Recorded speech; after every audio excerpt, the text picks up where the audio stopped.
Welcome to my YouTube channel. Bharat চৰকাৰে class 12 পাছ ল'ৰা ছোৱালীৰ কাৰণে টোটেল 400টা ভেকেঞ্চি ৰিলিজ কৰিছে।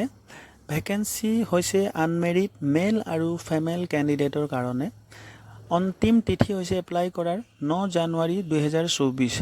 যদি আপোনালোকে এই পদবিলাকৰ বিষয়ে সবিশেষ জানিব বিচাৰে তেতিয়াহ'লে ভিডিঅ'টো শেষৰলৈকে চাওক। যদি ভিডিঅ'টো ভাল পায় ভিডিঅ'টোত এটা লাইক কৰি চেনেলটো ছাবস্ক্ৰাইব কৰি দিয়ক। পদটো হৈছে ইউনিয়ন পাব্লিক ছাৰ্ভিচ কমিশ্যনে NDA আৰু NAEৰ কাৰণে পদবিলাক ওলাইছে। আপোনালোকে UPSC কোৱাৰ লগে লগে ভয় নাখাব। মানুহে ডাঙৰ সফলতা পাবলৈ হ'লে বাৰে বাৰে অসফল হ'বলৈ ৰেডি থাকিব লাগিব, কাৰণ প্ৰতিবাৰ অসফল হোৱাৰ পাছত মানুহে নিজৰ ভুলবিলাক শুদ্ধ কৰিব পাৰিব আৰু ভুলবিলাক শুদ্ধ কৰি গৈ থাকোঁতে এদিন ডাঙৰ সফলতা অৰ্জন কৰিব। আপোনালোকৰ পদবিলাক হৈছে নেশ্যনেল ডিফেন্স একাডেমীত 370টা আৰু নবেল একাডেমীত 30টা।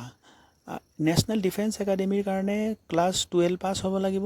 যিকোনো ইনষ্টিটিউট স্কুল বৰ্ডৰ পৰা 12 পাছ কৰিলেও হ'ব, কিন্তু নবেল একাডেমীৰ কাৰণে ক্লাছ 12 পাছৰ লগতে ষ্ট্ৰীম ছায়েন্স হ'ব লাগিব আৰু ফিজিক্স কেমেষ্ট্ৰি মেথছ ছাবজেক্ট লৈ ক্লাছ 12 পাছ কৰা হ'ব লাগিব।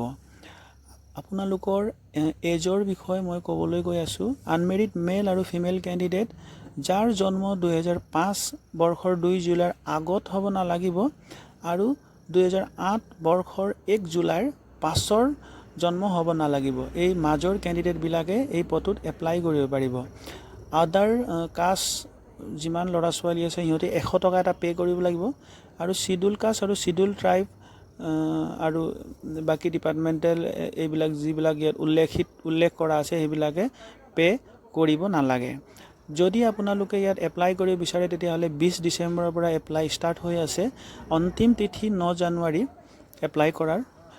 আপোনালোকে যদি এপ্লাই কৰিব বিচাৰে তেতিয়াহ'লে মই ডিছক্ৰিপশ্যনত লিংক দি দিম এপ্লাই কৰাৰ, আৰু ইয়াৰ এডভাৰটাইজমেণ্ট ডিটেইলৰো লিংক দি দিম। আপোনালোকে এই লিংকত ক্লিক কৰি গোটেই ডিটেইল ভিডিঅ'টোৰ মাধ্যমত আপোনালোকে জানিব পাৰিব।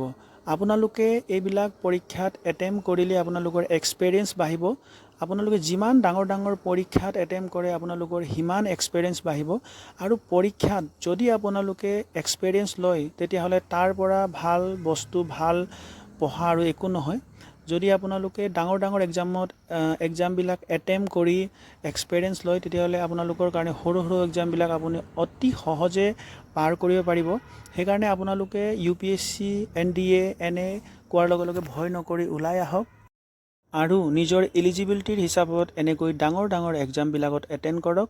আপোনালোকৰ এক্সপেৰিয়েঞ্চ বাঢ়িব আৰু সৰু সৰু এক্সামবিলাক আপোনালোকে অতি সহজে পাৰ কৰিব। ভিডিঅ'টো ইমানতে শেষ কৰিছোঁ। জয় হিন্দ, জয় ভাৰত।